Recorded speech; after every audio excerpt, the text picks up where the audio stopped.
All right. Welcome, guys. Welcome back to the chess endgame review. We're going over the endgame manual by Mark Dvoretsky. Welcome. So in today's video, we're gonna keep going with the same subject from last time. We're gonna go over pawn endgames, and we're gonna again follow Mark Dvoretsky's book. I have it right here, and we're gonna go over this position on screen right now. And this so we learned about taking opposition, right? And we learned about corresponding squares, but Mark Dvoretsky also has other corresponding squares. So for black, it's black to move in this position. Black has to try to figure out what his best move is.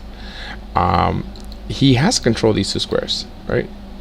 But we have an option. We can either choose this one or this one. Which one would you choose? You have 30 seconds to figure it out, and I am going to play some music in the background for you guys, and I'll put it kind of low.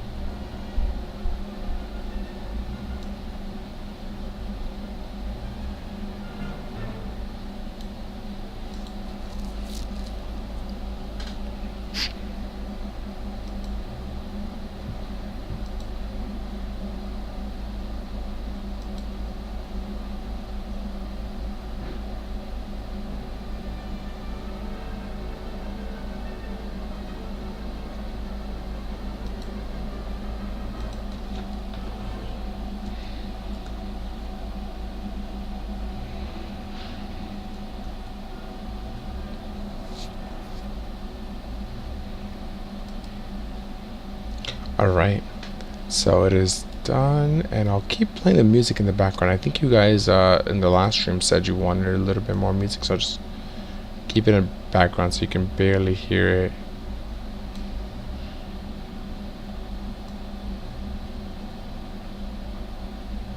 There we go. Alright. If it's more annoying than anything, just let me know and I'll turn it off. Okay.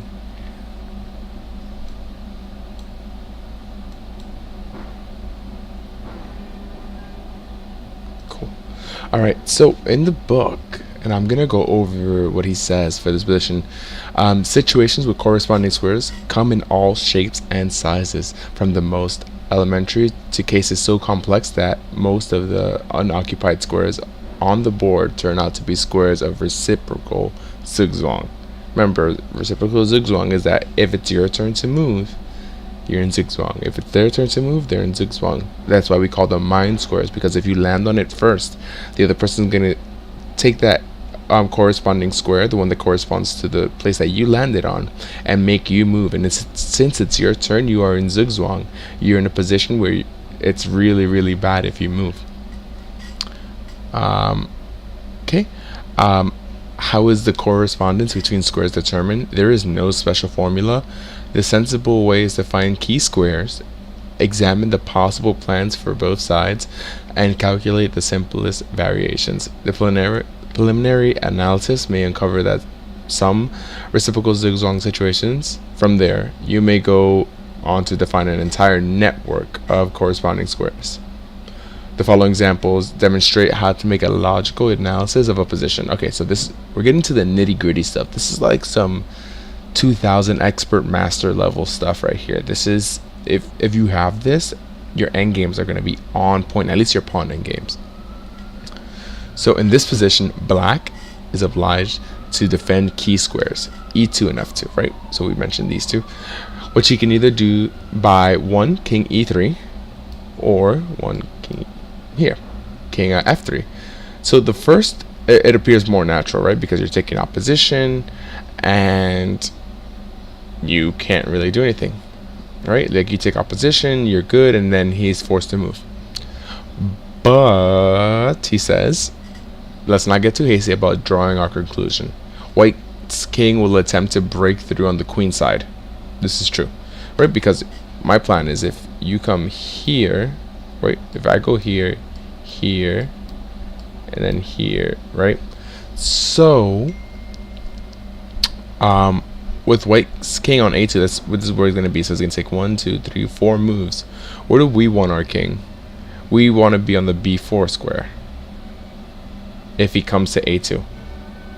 Okay, cool. So whenever the king goes to a2, so these are the squares that he's talking about. These are corresponding squares. So let's take these two off.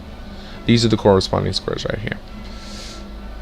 Right, so a2 and b4 are corresponding squares. We want our king to be here. Cool. And black's king is obliged to take b2. Immediately we have a whole packet of corresponding squares. So a2, b4, b1, c5. Right. So if he gets here, we need to be on one of these squares. Right. So that, let's see if we can draw an arrow. We can't. But okay, we can't draw arrows. But our king needs to be, if his king's on b1, our king has to be on c5 in the next move. If his king is on a2, we have to land on b4, or else he's winning. He's breaking through. Okay. The next one is c1 and d4. And d1, and e3.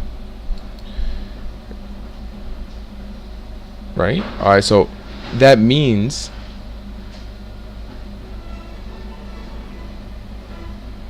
that e1 and then f3. All right. So the point being, we can't take direct opposition because we would lose. Right. Okay, so let's go over why we would lose. So king e3 here. Okay, so we can't get here. So we have to, let's say we move this way. Oh, but they would just take opposition, right?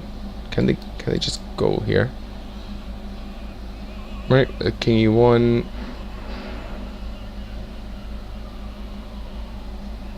Right. Yeah. And I can just come up.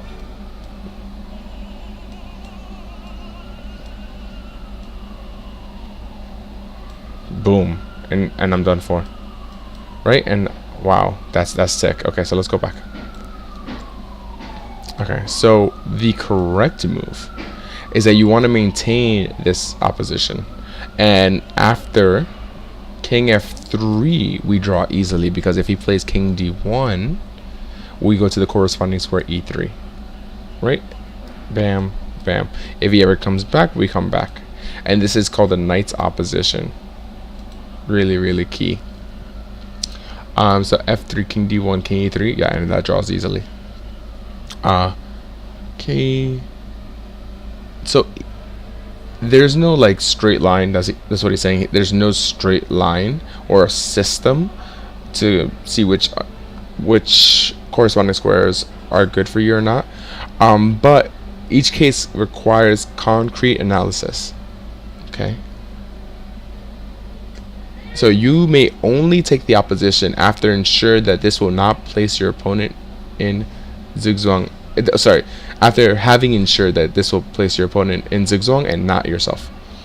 That's respectable. And if, as in the present example, you must instead cede the opposition to your opponent. Say, hey, I'm going to give you opposition because opposition doesn't favor you right now. Opposition favors me, because if you try to take the opposition, then you can't go along with your plan. If you go along with your plan, then I can go back to you.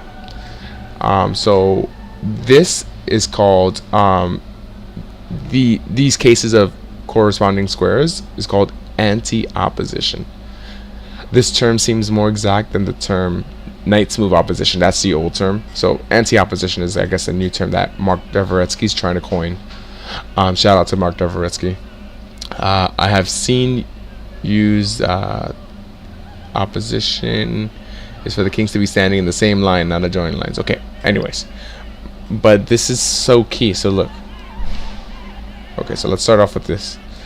f3, king d1, bam, boom, bam, boom, bam, bam.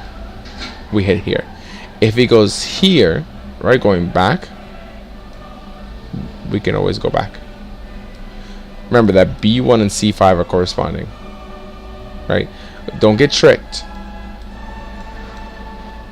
Don't get tricked. If he goes here, you go here to go here. Remember this. Bam. If you go to c5, then boy, you're in trouble, because now you have to choose, because b1 and c5 are corresponding. So you want to be there when it's not your move. So let's say he goes, so you have to choose which way do you go. So if you go this way, then unfortunately, bam. If you go, let's say this way, then unfortunately we're crashing through, and this is going. So this is some tricky stuff. All right, let's go over the next one. Some really, really tricky stuff.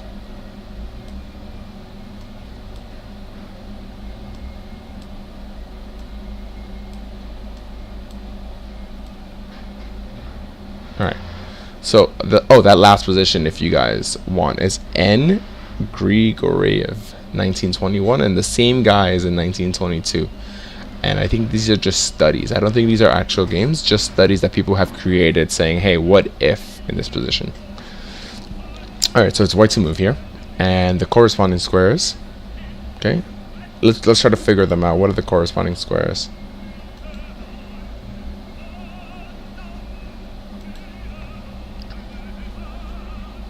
Let's see. Corresponding squares. Oh, actually, this is this is a little bit annoying for me. I'm gonna put it down a little bit. Actually, turn this off for a little bit. Sorry, it's a little bit annoying for me. The correspondence of squares f4 and f6 is very obvious. Yes, correct. It is super obvious. Okay.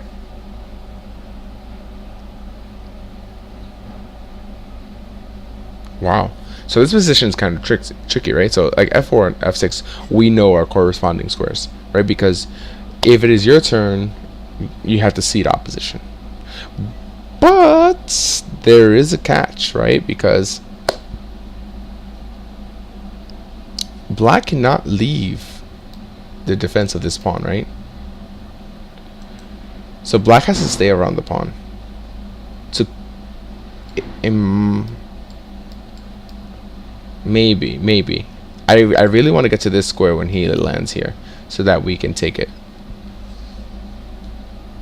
Or even, can he take opposition? Take.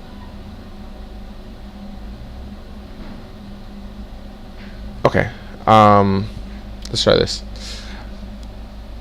So let's see what he says. The correspondence of squares king g6. Let's say on king g6, e7, f7, king captures f5, king captures e7, king g6, and yeah. And then white kings appears to be on h4. Black must be on the g6 square, but not f6, because of king h5 and the adjoining square. So let's go further. The square f3 adjoins both f3 and g3. So its obvious correspondent is g6. From h3, the king wants to go to g3 and e4. Okay. From f3 connects both this and this, right?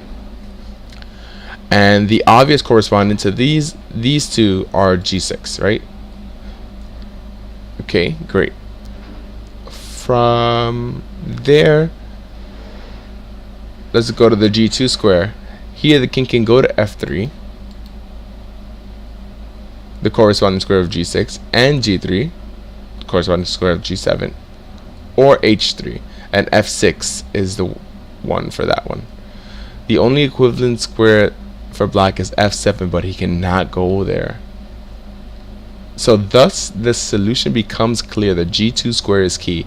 White must simply retreat his king there to see where black's kings goes in response, and go to the corresponding square. Okay, so this is some pretty deep stuff. Okay, again, this is the nitty gritty here. Like, you have to be able to calculate this.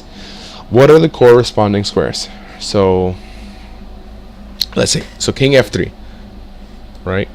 Obviously, let's go over this one more time. He can't go up because he's going to make a queen, and you can't stop it, right? So king f3, king g6. Great. King g2. Backing away. King f6. Also, the text puts after king f3, king g6, king g2. If he plays king g7 here, then king h3 should win. He can't get opposition here because he loses to this, right? So Oh wait, oh sorry, he has this. And take in opposition, and if he gets here, bam, and that's game. Right? Cool. Alright, so let's follow what the text says.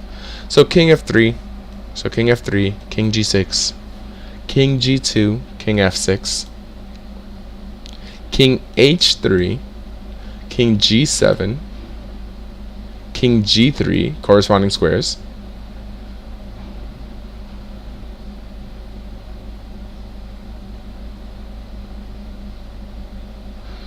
king f6. Note that if he played king g6 instead, you have king h4, king f6, king h5 winning. Okay, so let's go back to the king g7, king g3, king f6, king f4. Now we just basically triangulated by coming back here and then going back. Really cool stuff. Now it's his turn. King f4, king g6, e7, right? Because now we want to just take this with tempo. King king here, king f7, king takes, king here, and we are shouldering, and we have knight's opposition, or we have the anti-opposition, so he can't go here because obviously, I mean, well, we're winning anyways. And he lost the pawn, and this is always a win. And I'll show it again. Oh, also if they go here, remember, you want to go here. So they go in front of you, push, push. Hey, and we're gonna get a girl. Okay. Yeah, so really, really cool stuff. I want to go over that one more time just to make sure that we got it. So we have to look for corresponding squares. Some deep stuff. Alright, white to move. So we know, let's try to understand it. So it's not enough to just say, hey, I know the answer to this problem. It's, what is he trying to teach? And what he's trying to teach is, hey, he cannot go to f7, right? So one of these squares is blocked off. He has to stay on g6, and we're threatening to come around as well. He always has to take care of this pawn. Okay, so what we're going to do is we're going to just back up, right? So let's try this again. Actually, let's try this against the I want to try this against the computer. So I'm going to play king f3, and let's see what the computer plays. So king g6, and I'm going to play king g2, so king f6, and then let's see what the text says. So I know that he's here, right? Perfect. I know that he's there, so I'm going to go bam to h3, saying, hey, I'm threatening here. Okay, cool. So let's say he plays king g6. Okay,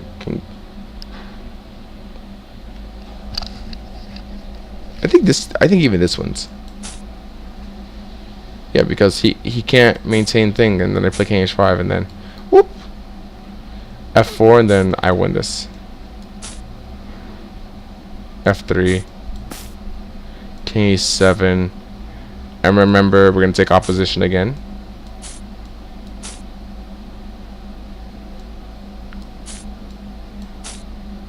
Yeah, this is easy to win. King e8, we're going to take opposition. Also, remember, we can just take this, and we get to the same position that was in the book. That's probably the easiest way to mate. We can also play king g6, king e7, king g7, king e8. But eventually we're gonna have to sack the pawn, and then we can play king g6, and yeah. So really, really cool technique, we want to go back and noticing that he doesn't have that square, and we have two ways of entry. He has to guard both, so it's pretty cool. All right, so let's go to the next one. Okay, this is an actual game, 1995, Riga 1995 by Gukesh and Short.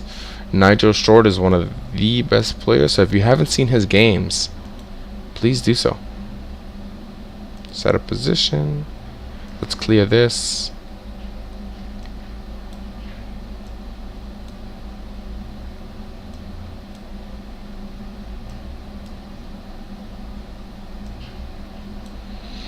All right, done. So it is white's a move. What is the correct plan for white? Now, just looking at it, it looks a little bit drawish, right? He has 2 pawns. Black has 2 pawns. And this is kind of tricky. Like, the normal way to do this would be like, okay, I'm gonna go here and I'm gonna go here. So right, 1, 2, 3, 4, 5, and I lose my pawn, right? Great. So maybe I have to find another way. Okay, so let's say, oops, 1, 2. So his king's needs to go wrong. If he goes this way, well, I can't do anything about that. So maybe that's not good, right? Okay, so king f4 won't work. Oops, king f4 won't work.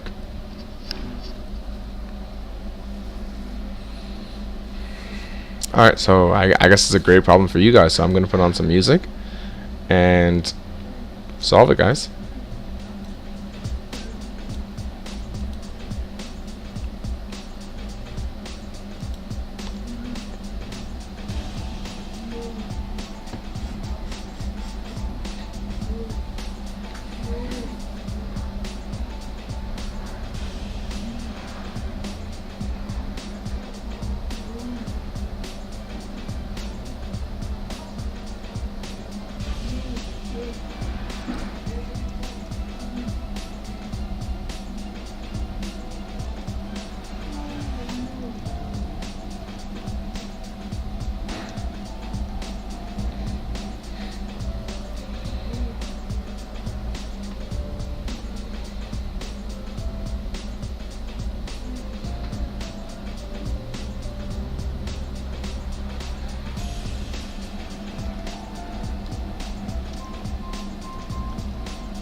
All right, and we are back. Yeah, this is a pretty tough one. Again, a Norwegian chess giant. Thank you so much for the follow. And this is a tough one, so I'm just gonna go with the text. Okay. And let's see how he explains it. So first, we must make sure that the direct attempt to force a draw by trading off the e pawn does not work. So he states that 1 king f4 is a question mark, so question mark means dubious. King e7. Right? It will become clear later why the king goes to this square and not to f7. King f5, king f7, e4. Right. He also gives a line that instead of e4 he can play king f4, but then king f4, king e6, king e4, and then he can just push the h pawn, right? Yeah, push the h pawn, h4. King f4, king d5, boom. Very nice, very nice. King d5, and that should be winning. Okay, so great. So let's go back. So after king f4, king e7, king here, bam. All right, and we're gonna play e4. Hits him with h4, king g4, king e6, king captures h4, king e5, winning, because we are going to be one space ahead of our pawn, and this is winning. Great. Okay, so it is also worth noting that if it were white's move in the position after e4, he would still lose. Okay, so let's go back. Let's go back to the position. He needs a pawn. So after here, king f4, bam. After, if it is white's move in this position, he would still lose.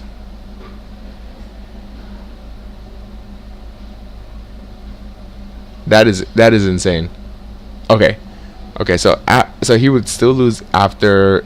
Let's say he wants to play e5 to try to trade off this pawns. So he's just gonna go boom. Right?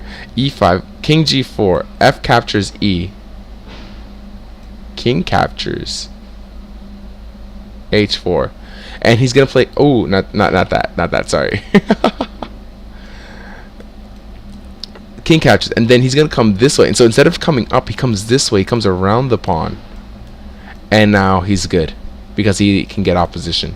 Wow, ingenious. So black has a lot of tricks at his disposal. And guys, this is a toughie. This is a real toughie. Yeah. So yeah, king e4 is insane. But let's see what he says. The e4 e5 only saves the game if black's king is on g7 or on e7, since the threat to take on f6 would be a check. Right? So I'll just demonstrate that position. The position that the text is talking about, that if, let's say, for some reason he's here, he can play e5, and h4 does not work because now he can take this and then just give up the pawn, and it's going to be a draw. Okay, so that's what the text is saying. So let's go back. Okay, so now, what can white do against the black's king march to the center? The only possibility is to attack the h5 pawn. He can draw if he can meet king e6 with king h4. So he has to make sure that the king does not get to e6 before the king can go to h4. Okay, cool, very nice. With the pawn still on e3. But if black's king goes to g6, then keeping the white king at h4 becomes pointless here. White must go to f4 with the idea of pushing the e pawn. So the king goes to g6, we need another plan. The king needs to go this way to push e4. So this is actually really crazy. It has a whole bunch of ideas, and right, it seems super simple. Pawn endgame seem extremely simple because there's no pieces on the board, right? There's only a king and a pawn. But you really have to be careful. This is the moment where one move can make or break a game. In the opening, you know, you can miss a move, you can sack a pawn, you can claim compensation. In the end game, none of that. You really need to be on your game.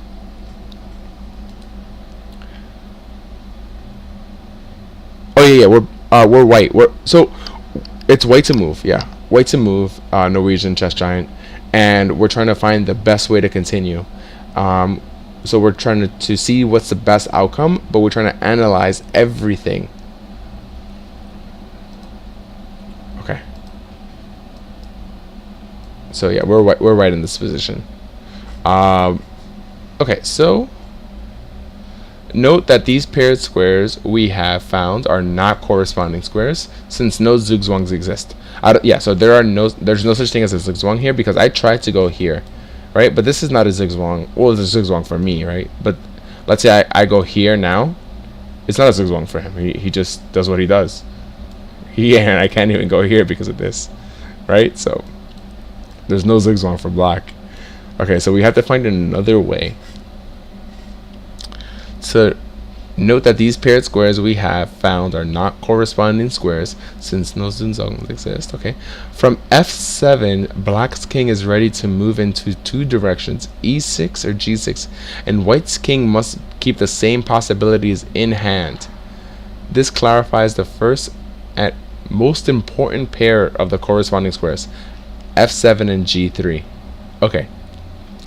So our king, so when his king goes to f7, our king needs to be on g3, right? Because we needed to maintain both possibilities of 1 going here and 2 going there. Fair enough. Okay. Right? Because if, let's say we go to g3, let's say king f7, so it's white to move, so we have to find a way to get to g3. So, oh, then the move becomes apparent. Okay. So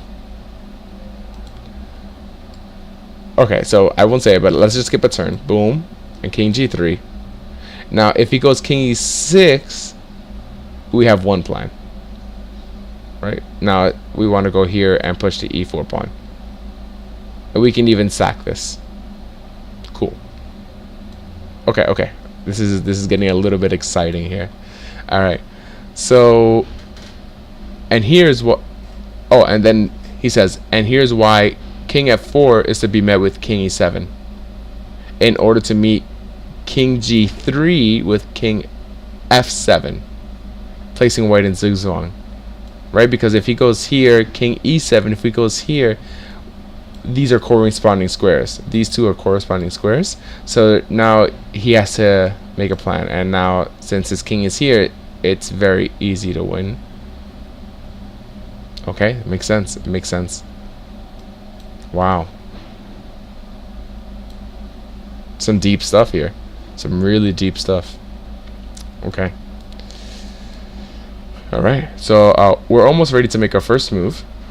So king g3 is met by king f7 immediately. So we need to find a way that we can get to g3 without giving him the f7 square to go to.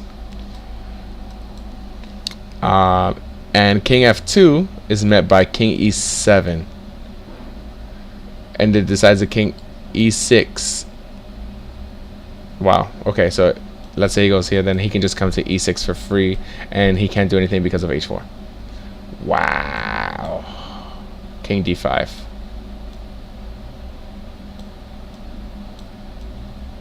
All right, and we take, and then yeah, we're good. So let's say he takes, and this is a win for black. Wow. Okay, okay. So now that leaves a few solutions. I mean, a few possibilities, but I think you get where we're going at. We need to maintain both possibilities. So the only move is king g2. Honestly, guys, I would not have found this over the board. I don't think so. And I'm glad I'm doing this now, because we're going to practice until we all can find this over the board.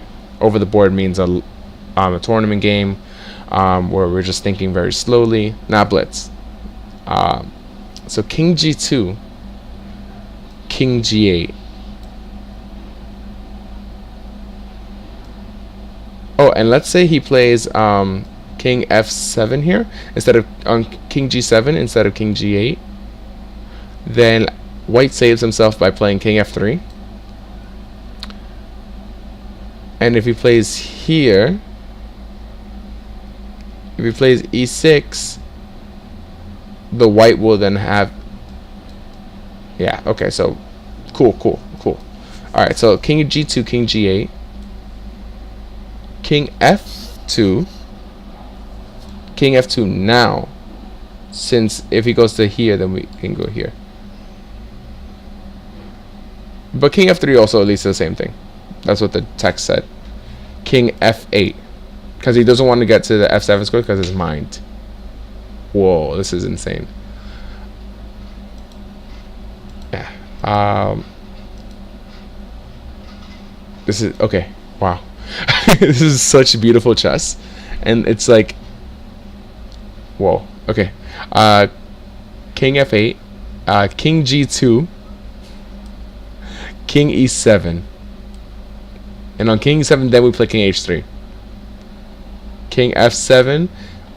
What? We play king g3 because it's mined. We don't even play up. We play king g3 because these two squares are corresponding squares, and he has to decide whether he's going to go here or here, and then that lets us decide how we're going to draw. Alright. So king f7, king g3, king g6. Alright, and so let's say if he plays king e6, that's what he says in the text. King h4 to draw. Let's say he plays here, king f. He plays f5.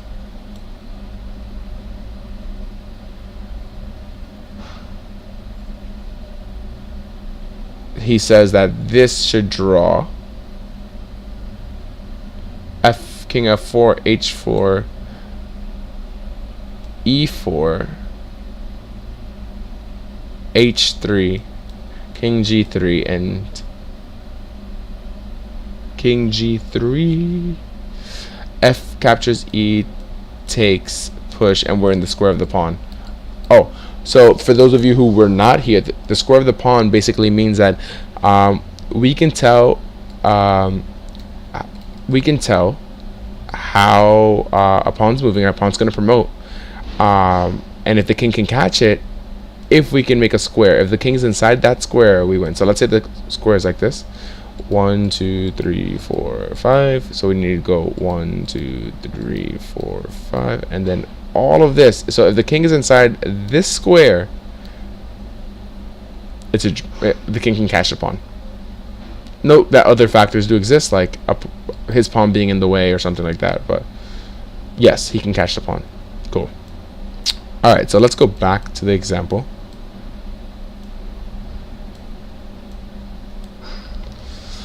Alright, so he played on king g6. No, wait. King f2, king g7, king f7, king f7, king g3, king g6, and here he played king f4. Alright, and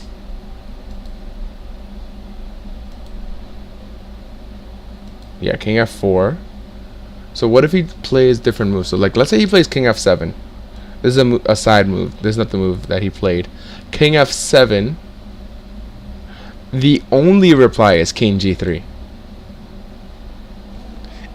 Yo, insane. So we know that these are mine squares, so the king has to come back, and because now he has two plans, right? So here, when we're here, he has one plan, right, to come over here. But now since he goes back, he reintroduces the plan. So we say, hey, you want to go there? I go here, no problem. Okay. I sound like a Colombian drug lord. Yeah, so if king f5, king e7, now he wins, right? So like, let's say we played this here, king e7 now wins because of what we showed earlier. Wow. All right. And okay, so let's see what he plays. So in the text, so king f4, he played king h6, king f5, king h7. We cannot take, right? Can't take. And he notes that if king g7 instead of king h7, then king f4. Okay, king f4. And he's saying, do not play e4, because then king f7 and you're in zugzwang. e5, h4, we get to the position that we had before, and where the king comes this way. Cool. Alright, so he played, so instead of playing king g7, he played king h7. And the king is on f5. So, and now, since the king is on h7, we now play e4. Okay. e4, king h6, king catches f6, h4, bam, and we queen at the same time. Yeah, and we queen at the same time, and it's a draw. Wow. And so he said, note that the game position is not new. In 1979, he composed a study of it, and of course, Grandmaster Gukesh did not know this position, but he did know the idea of corresponding squares, and he was able to put the method successfully into practice. So as long as you know corresponding squares, and it helps in the middle game. After this end game thing, we're gonna go into the middle game, and it's gonna be crazy. All right, so let's go over this one. So this is an exercise that I'm gonna let you guys do, and we're gonna take 2 minutes because this is getting a little bit deep. Right, actually, we'll do 3 minutes, and then I want you to, if you want to, you can go in the chat. Okay, and this is the position. I'm gonna put some music on, and just wait till the music starts. And you guys have 3 minutes starting now.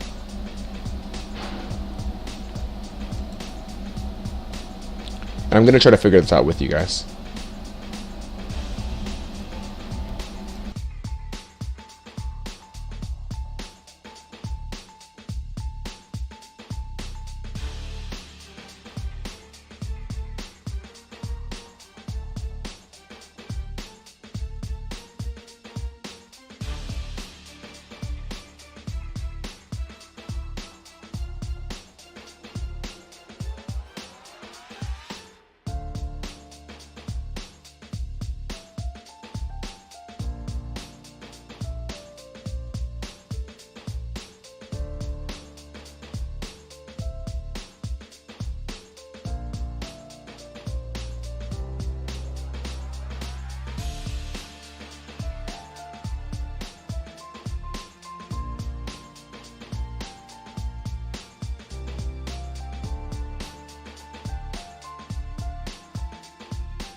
All right, we have 1 minute left. 1 minute left.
All right, and welcome back. I could not solve this. I think the corresponding squares are here and here. Well, here and here, right? So, sorry, here and here and here and here, right? And we can't let them get over here because if he goes here, we go here. So I'm gonna play King D5. And let's say he plays King F7, then I play King E5. If he plays King here, King D5. Very simple. I play king e5, and he should follow me. If king c7, then I think I can take, and it should be a draw, I think. Or do I just completely lose? 1 2, rook pawn, 1 1 2 1 2 3 4, 1 1 2 3 4, 1 2 3 4 5 5, 1 2 3 3 4 5 6. But I go first.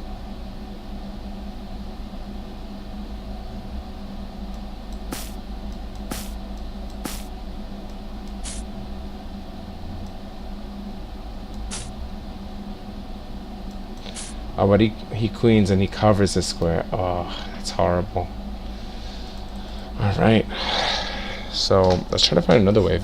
If you have another answer, you can put it into this. King d5 is really, really tough. Yeah, he has he doesn't give the answer for this one. But I do think it's king. We can't play here because king of these two are corresponding squares. So we have to. But then we're not in the square of the pawn, right? Oh, this is so difficult. Alright, so let's play king d5. So if king d5, let's say he plays king f7. King e5.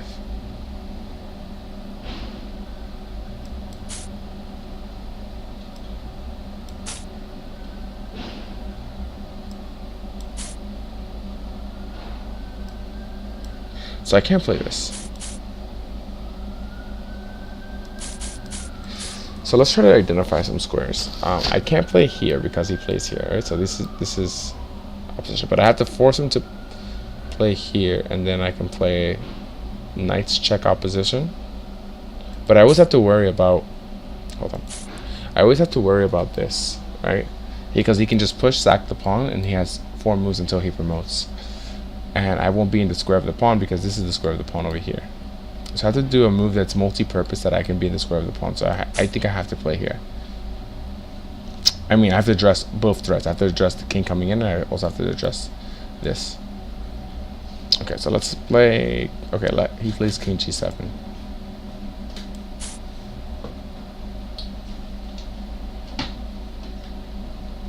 I have to play king e4.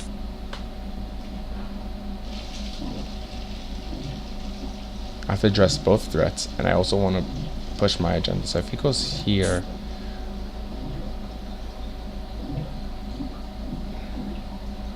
these squares are mine, so I think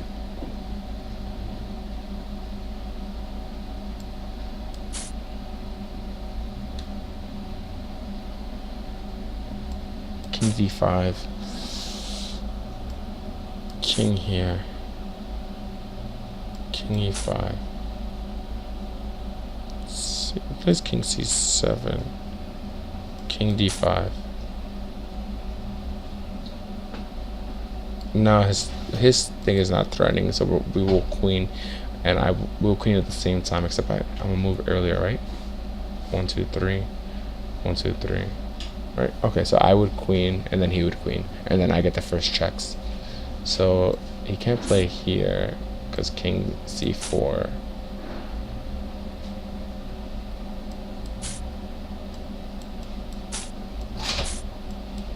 Yeah, and I'm totally fine in this position. Yeah, so I think I got it. Let's go back. Let's see if he has another move.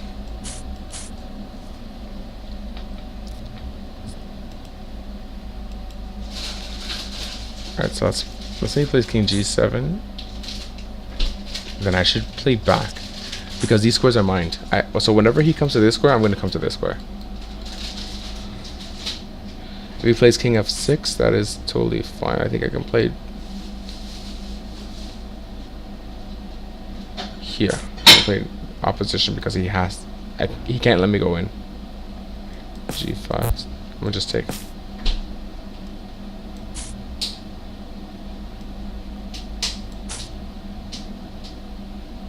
And he can't try to queen this pawn, right? So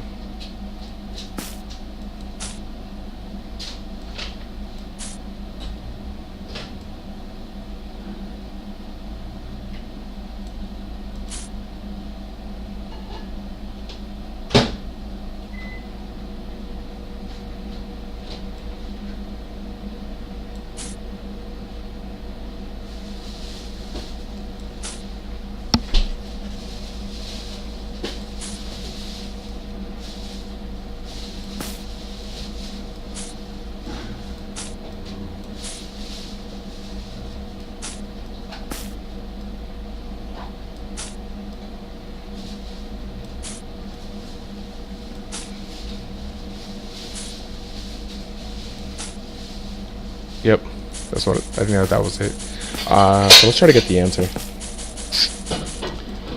I'm gonna try to get the answer. So just give me a second, guys. I'm going to, let's see.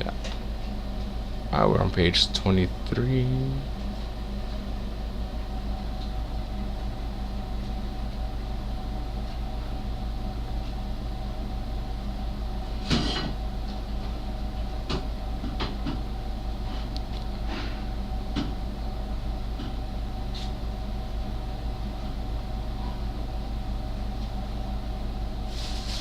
This is 135. Okay.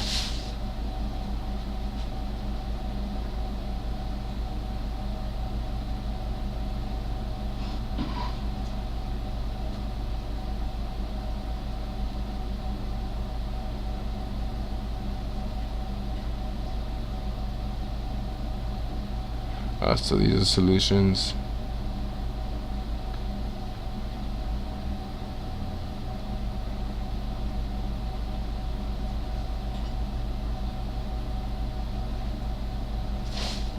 Alright, solutions. So this is for 130. I need a solution for 135.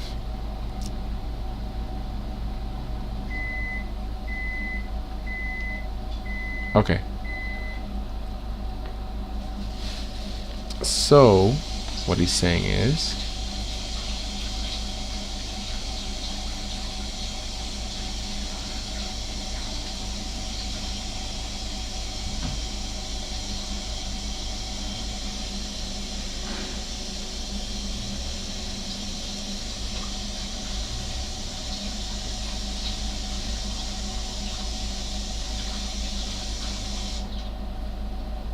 this might be the wrong solution. Is it one? Is it not that 134?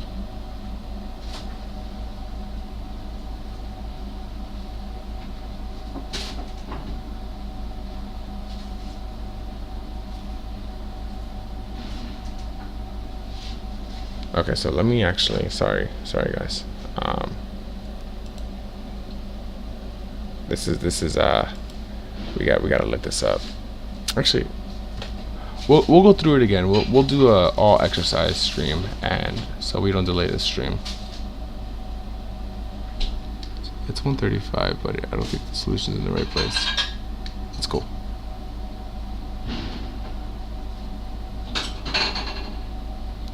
Is it 110? Let me see.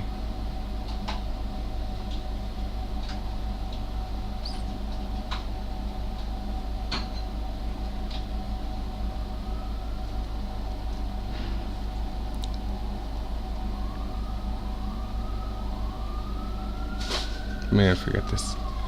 Yeah, let's go back and let's continue. All right, cool. So now he's gonna teach us about the rule of the square. Let's go to new analysis. So this is the same rule that I was telling you guys about.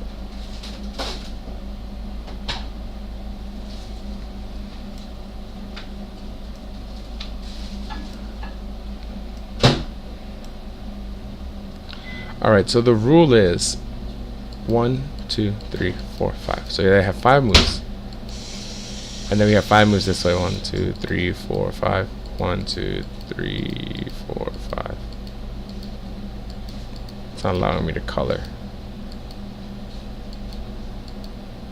So if the king is on the border, so if the king can get here or inside the square, he can catch the pawn.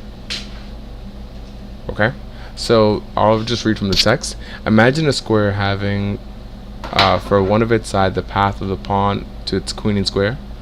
If the king stands within the square of the passed pawn or can reach it on his move, he can stop it. Otherwise, the pawn will queen. So like, let's say this were reversed. He couldn't get inside of this queen square. So then he could not catch the pawn. But here he could. Okay? Pretty simple. Okay. But sometimes it happens that even though the king is located within the square, it still cannot stop the passed pawn because its own pawns get in the way. Alright, so he's going to give us an example. So this is an example right here, and the pawn's here. Pawn here, pawn here. And this is another study by R. Bikaeri, 1925. And the correct move here is, okay, so we can't push this pawn, right? Because then he can get in the square of the pawn. Bam, right? So he's gonna, right? 1, 2, 3, 4. 1, 2, 3, 4. And he's within the square of the pawn, right? So what we can do is, we push this pawn so he can't, oh, sorry. So now we play this, and now even though he's in the square of the pawn, 1, 2, 3, 4, 1, 2, 3, 4, like this.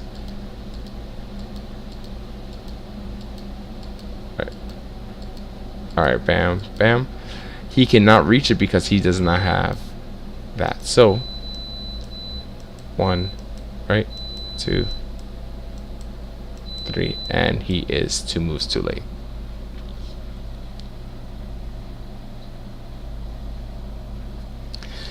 Alright, so here's another position.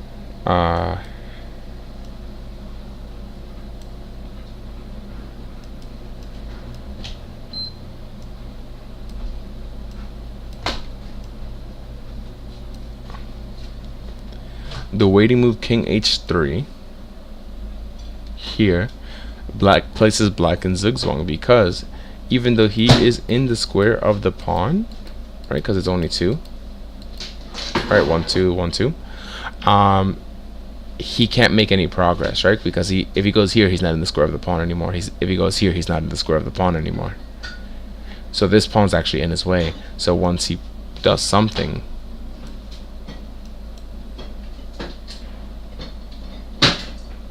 then it's over because he queens.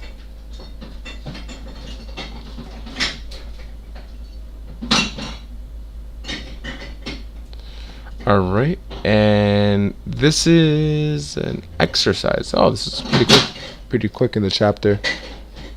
And I'll let you guys solve this, and I'm going to put some music on for you guys. So just give me a second. I'm just going to mute the mic.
And by the way, it is white to move. White to move.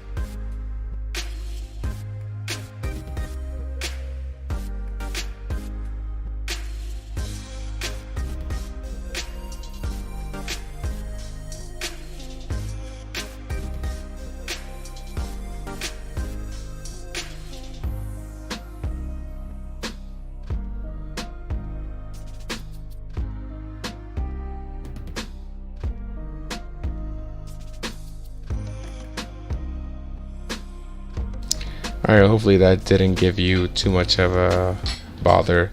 It's pretty simple and pretty straightforward. I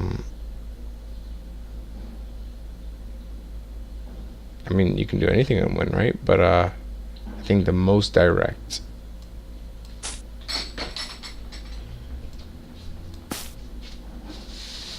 Right? And then this is easy.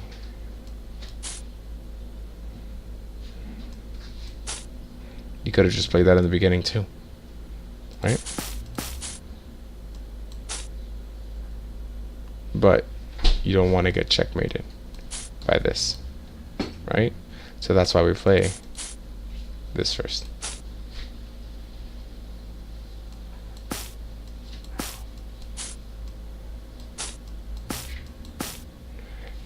And even though the king is in the square of the pawn, right? 1, 2, 3, 4, 1, 2, 3. Yeah, he can try to get into it. We just play d6, right? C captures d6. We can play c6 here. That's it. And his own pawn's in the way. He can't catch our pawn. Now you do have to deal with 4 pawns, but I think you can pick them off 1, 2, right? Okay. This is going to be... Let's do this one and one more, and then we'll be done with this stream. Also, for you guys on YouTube, if you have any comments or questions, you can just ask them down below. Hit that follow. No, I think it's subscribe. I'm sorry. Subscribe on YouTube. Follow on Twitch. And let's see what Reddy's idea is. And I actually really like this puzzle. I've taught it a number of times.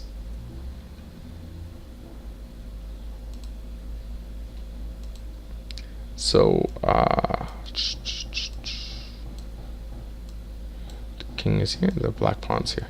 So it is white to move, and you have to kind of come up with an idea of doing this threat, and it's basically called accompanying threats, right? So you have to mix 2 threats in one. So go ahead, I'll give you guys another 3 minutes, and then try to see if you can solve it. If you have any answers, put it down below. Let's see.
All right, I'm gonna give you guys another minute, 1 more minute.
it seems at first that we cannot catch this pawn, but in actual reality we can. So if we push this pawn, obviously he's going to take, and he can just push, right, because he's going to stop the queen. So what we do is, if we go here, and let's say he goes here right away, then we go here, and let's say he tries to push, it doesn't seem like we can catch the pawn, right? So we don't have to, and we queen at the same time, right? Bam, bam, it's a draw. Next, so the pawn is here, yeah, and let's say he just pushes all the way. Now we can start pushing, and ours comes with check, right? Push, push, and then ours comes with check. So that's a draw. So what happens if they try to do a mixture of both? So let's say we go here, and then they go here, here, here. So we're trying to combine two threats. We're trying to go this way, and we're trying to go this way. Bam, right? So now if he takes, we're in the square of the pawn, right? 1, 2, 3, right? So 1 to 3, 2, 3. We're in the square of the pawn. That means we can catch the pawn. Pretty simple. All right, let's go with the next one. Also, if you want to find this this position out, it's by Richard Reddy. So Reddy, the one who his name is on the Reddy opening, 1921. Very famous.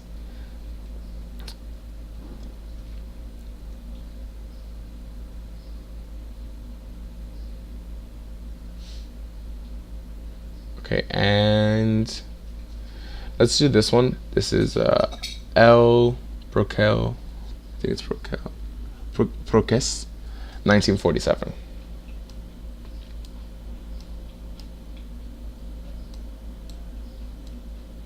So he's just teaching you guys the basics, and then we're gonna get into some really hard stuff. And I'm gonna pretty much end the stream at this. I felt like this is a lot of information to cover, especially the harder material earlier. That was really hard with the corresponding squares. Okay, so I'll give you 2 minutes. You can solve this. It's white to move. Go ahead.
Alright, and welcome back.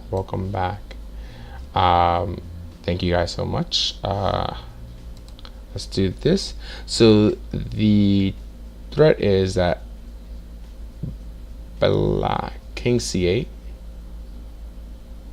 or king c8. So let's try to promote this pawn. Cool. King c6, king b8, and king b5. Then he has to go here. So look at this. Takes on a5 and then king c6 because he's going to be in the square of the pawn. 1, 2, 3, 4. 1, 2, 3, 4. He is now in the square of the pawns. You see? He creates his threat. Let's put that back. So some stuff over here. So at first it just seems like this At first, it just seems like this pawn's gonna run, right? But that's not the case. Bam. And let's say he tries to play this. Well, he can't play now because I'm gonna take the queen. But bam, look at that. Simple to just get on the 6th rank, so he can catch the pawn.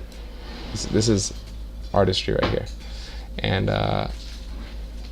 guys, this is what chess is about. Just getting better, slowly and surely getting better. It doesn't get any better than this. Okay, wait. I can't just leave you on that one. That one's a good one. I'll give you one more. I just can't. I can't just leave you on that one. All right. Okay.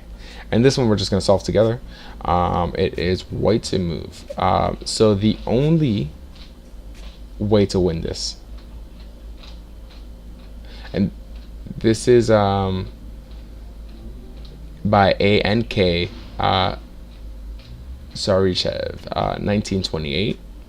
So we cannot play queen because he's going to play here and take our queen, and then he's also protecting the pawn. So keynote. So what we have to do is play king c8, and then on b5, right? On b5, then we play king d7. On b4, play king d6. So they have to play bishop f5. Then we attack. The bishop has to protect it, and then boom, we're just going to the pawn. We're gonna promote to a queen, right? So let's promote to a queen, and then king c4, taking the pawn. Beautiful, beautiful work, right? I just love these like small like endgame puzzles and endgame tricks. It's just they're so rewarding once you find them. Except for that last one. That last one was, I mean, the one that I had a lot of trouble with. That one I had to think for like 10 minutes. So let's put the position back.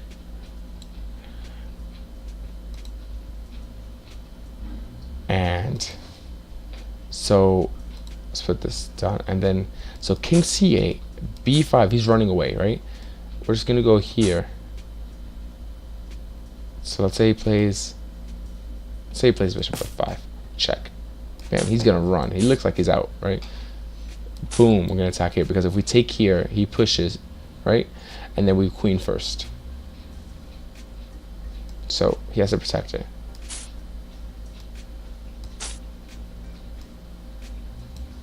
You can even play b3.